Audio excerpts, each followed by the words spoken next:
There's an officer down right there.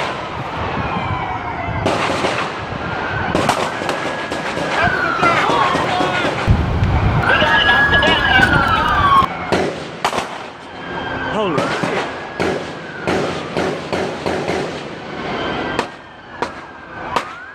Hi Facebook, my name is Hannah Wise and I'm a reporter for the Dallas Morning News.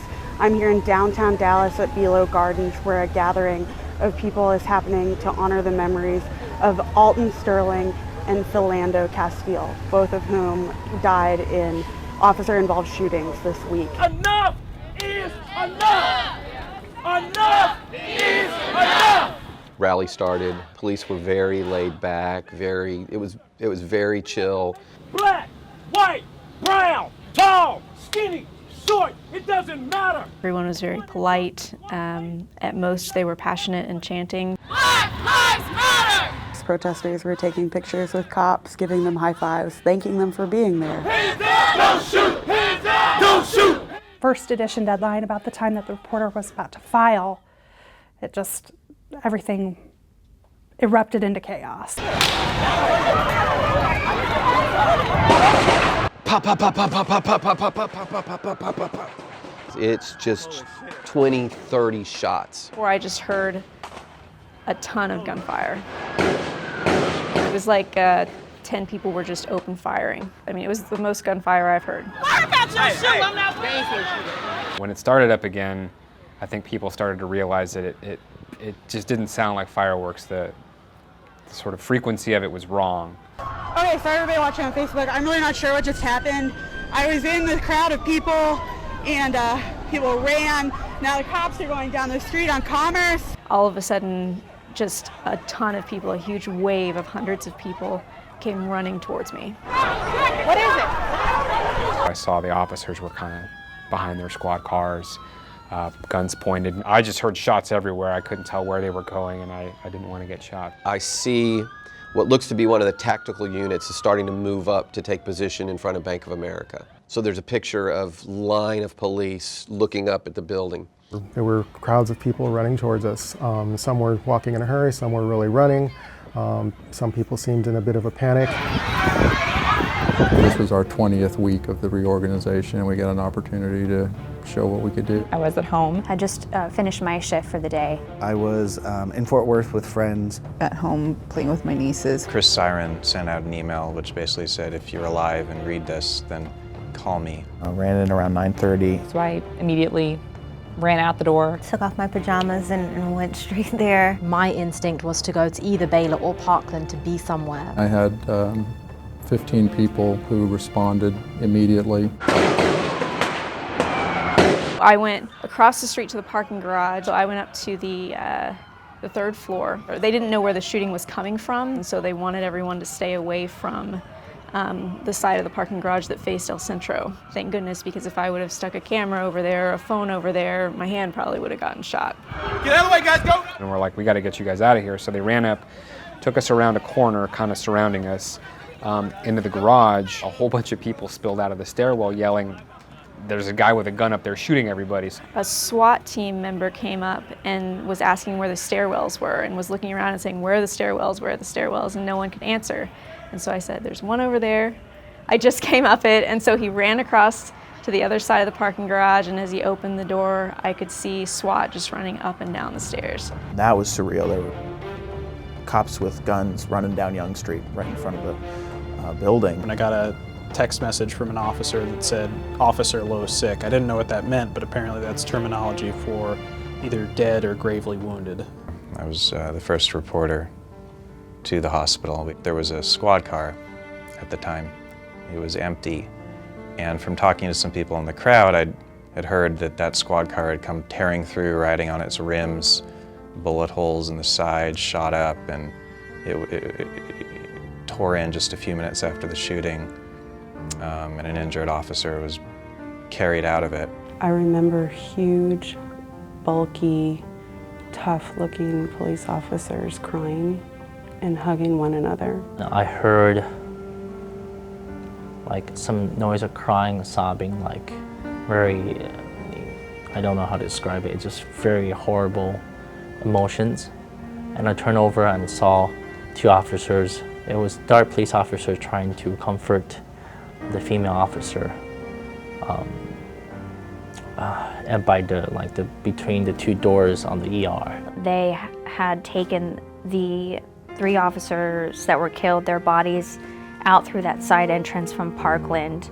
And that's where I got the photo of the police officers saluting them as they loaded their bodies into the vans. So I went to Baylor. I was there when Police Chief David Brown arrived and the mayor of Dallas arrived, and they were hugging each other and hugging police officers. There were tears. On the phone with the mayor's assistant, he told me that they were going to have a press conference and to get down to City Hall. You feel somewhat helpless just standing there in the City Hall lobby, and because the people who are actually in it, they're not the ones that are answering their phones. And about 1:20, 1:25, the officers started shouting at us to move, move, move.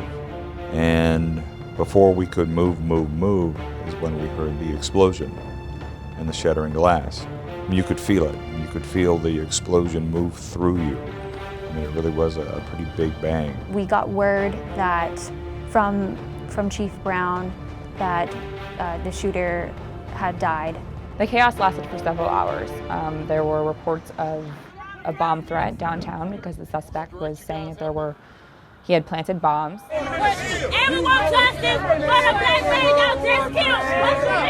Things were getting tense in the 7-Eleven parking lot, and I was worried that something might happen between the people in the parking lot and police. So I just started filming it on Facebook Live. But I didn't feel extremely unsafe, no. It's when I went to the Greyhound bus station. Folks were debating among themselves what they should be doing.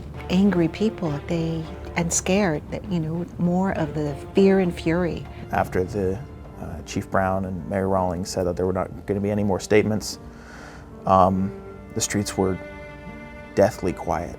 Walking around there at night, as it transitioned from night to morning, the city became increasingly apocalyptic. And that was a surreal moment because I love the Dallas skyline. The sun was starting to rise, but Reunion Tower was dark. The only time that it starts to affect me is when I kind of am not working and I think about it. And it's sort of unexpected, like you don't expect to have those feelings, but they sort of you're overcome by them. The 5 DART officers who walked out of the hotel, they were just obviously really grief-stricken and in shock. This was the first time that DART has lost an officer in the line of duty. The look on that woman's face when she was telling us that 3 officers had been shot, she was just terrified. When I saw the 3 white vans pull up, I knew at least 3 officers were there. There was an honor guard that pulled up as well, a motorcycle or motorcade of about 7 officers that pulled up, flashing lights, all information, not making a sound. And we just stood at the fence, looking at the hospital, watching them load up the vehicles. And you saw the officers silently saluting them and loading each one up.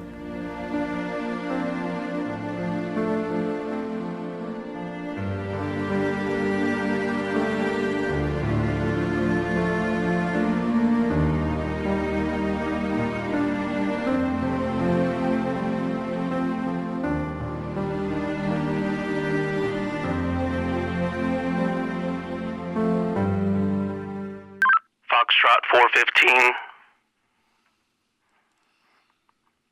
Foxtrot 415. Are you by the radio? 531 to Foxtrot 415. 531. Please put Foxtrot 415 on a 66. Received. Foxtrot 415 is 66. All elements. Foxtrot 415. Police Officer Patrick Zamarripa, badge 10112, is out of service. End of watch, July 7th, 2016. Godspeed, Patrick.